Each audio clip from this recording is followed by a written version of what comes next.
पर judicial commission में Islamabad high court के जज का नाम तजवीज किया। पीटीआई इजलास में बैरिस्टर गौहर पर तनकीद। कोर कमेटी ने चेयरमैन तहरीक इंसाफ को आड़े हाथों ले लिया। मुशावरत के बगैर इस्लामाबाद हाई कोर्ट के जज का नाम पेश करने पर एतराज। Chief justice Islamabad high court के कहने पर एक नाम पेश किया। वक्त कम था, मुशावरत नहीं कर सकता था, बैरिस्टर गौहर का एतराफ।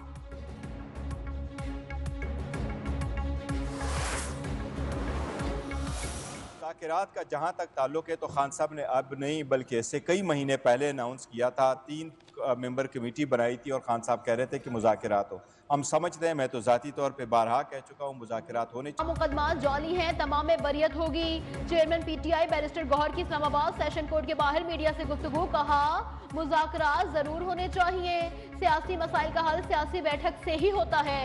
बानी पीटीआई ने इससे कबल भी मुज़ाकरात का ही कहा था। मुज़ाकरात के दौरान शर्त नहीं रखी, मुतालबा जरूर रखे हैं। इससे कबल भी मुज़ाकरात हुए लेकिन फिर कबल अज वक्त राबता खत्म हो गया।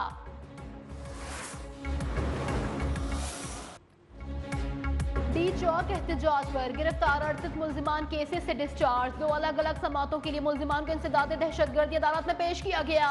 शनाख्त परेड के लिए मुल्जिमान को रात देर से पेश करने पर अदालत का बरहमी का इजहार। जज अबुल हसनाज जुल्करनैन ने कमरा अदालत में तमाम मुल्जिमान की हथकड़ियां खुलवा दी।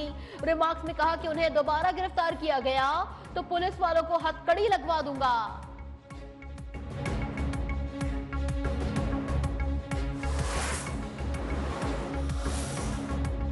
लाहौर में नून लीग का दफ्तर जलाने के मुकदमे में मियां असलम इकबाल, हम्माद अजहर और मुराद सईद समेत दीगर इश्तेहारी करार। वारंट गिरफ्तारी भी जारी। लाहौर की इंसदाद दहशतगर्दी अदालत ने लीगी दफ्तर जलाने के मुकदमे का फैसला कर और सिविल और निजी तंजीबात को नजरआतिश किया गया।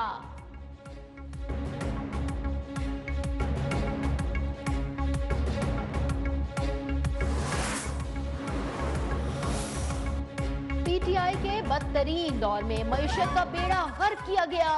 वफाकी वजीर एहसन इकबाल का कहना है एक शख्स ने मुल्क की सियासत में जहर घोला।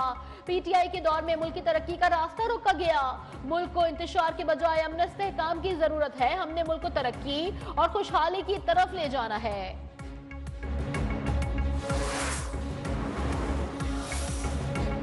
सदर जरदारी बेटे को वजीर आजम बनाने के खुफिया मिशन पर हैं। ऐवान में शहबाज शरीफ को हटाने और बिलावल को लाने के लिए खुफिया मुलाकातें हो रही हैं। बैरिस्टर सैफ का बड़ा दावा। कहा बिलावल शेरवानी पहनने के लिए सड़तोड़ कोशिशें कर रहे हैं। बाप बेटा वजारत उस्मा की कुर्सी के लिए सरगर्म हैं। शरीफ और जरदारी खानदान चोरीशुदा मैंडेट पर कुर्सी के मजे ले रहे हैं। जरदारी याद रखें, आवाम की राय के बरक्स जो भी वजीर आजम आएगा उसे हम अंजाम तक पहुंचाएंगे।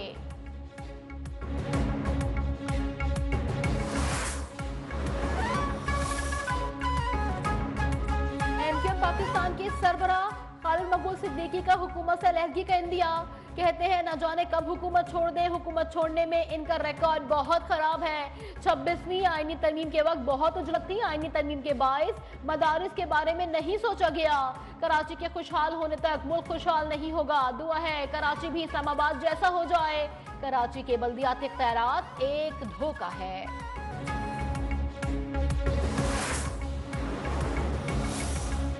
मुल्क का माशी निजाम चंद हाथों में है। गवर्नर सिंध कामरान किशोरी का तकरीब से खिताब। कहा मईशत को ठीक करना है तो सबको किरदार अदा करना होगा। पानी और गैस आती नहीं मगर बिल आ जाते हैं। जब तक तुलबा में लीडरशिप नहीं आएगी सियासतदान झूठे वादे करते रहेंगे।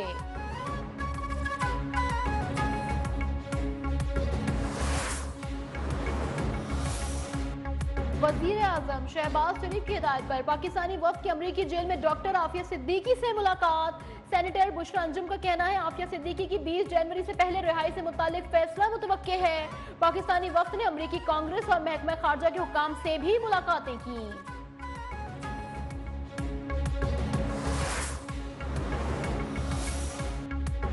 जुडिशल कमीशन ऑफ पाकिस्तान का इजलास 21 सितंबर को तलब। चीफ जस्टिस याहिया अफरीदी की सदारत करेंगे। इजलास में लाहौर हाई कोर्ट में 21 नए एडिशनल जजेस लगाने की मंजूरी दी जाएगी।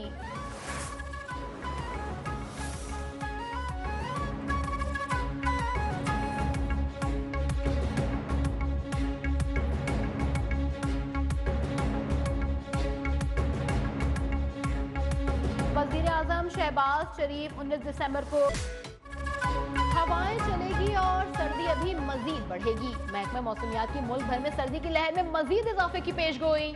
आजाद कश्मीर के बलाई इलाकों में वक्फे से बर्फबारी का सिलसिला जारी।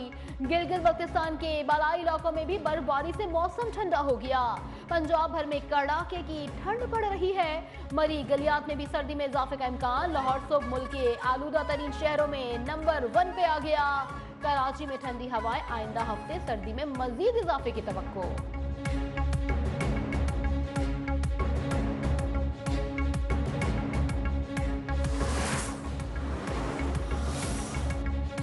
लाहौर में गरीब, नादारों और परदेसियों के लिए कायम पनागाहें गैर फाल। सर्दी हो या गर्मी, पनागाहों की सूरत में बेसहारा लोगों को छत में असर थी। पनागाहों में कयाम करने वाले शदीद सर्दी में दर बदर की ठोकरें खाने पर मजबूर। बोली साइड से ये सारी लकड़ियाँ आती हैं।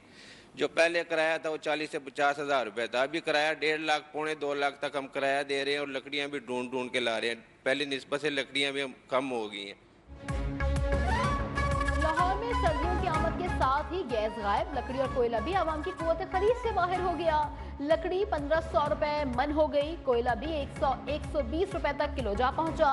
कारोबारी अफराद का कहना है हर चीज इतनी महंगी हो चुकी है कि कोयले की सप्लाई के लिए भी किराए दुगने हो चुके हैं। पेट्रोल और डीजल की कीमतों में इजाफे ने लकड़ी और कोयले की सप्लाई को भी मुतासर कर दिया।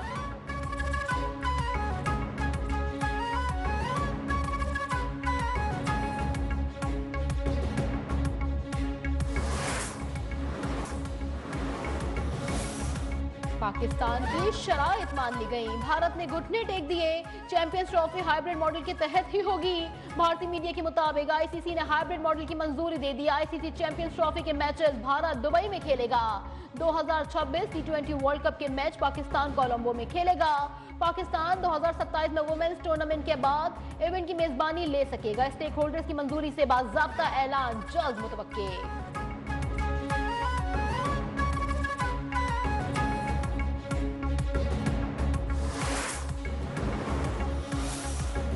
पाकिस्तान क्रिकेट बोर्ड का इजलास 18 दिसंबर को इस्लामाबाद में होगा। चैंपियंस ट्रॉफी के हवाले से उमूर पर बात होगी। स्टेडियम्स की अपग्रेडेशन पर गौर किया जाएगा। जराये के मुताबिक पीसीबी वर्क रेगुलेशन 2024 में तरमीम भी इजलास का हिस्सा होगी। पाकिस्तान टीम के तीनों फॉर्मेट्स के हेड कोचेस पर भी बातचीत होगी।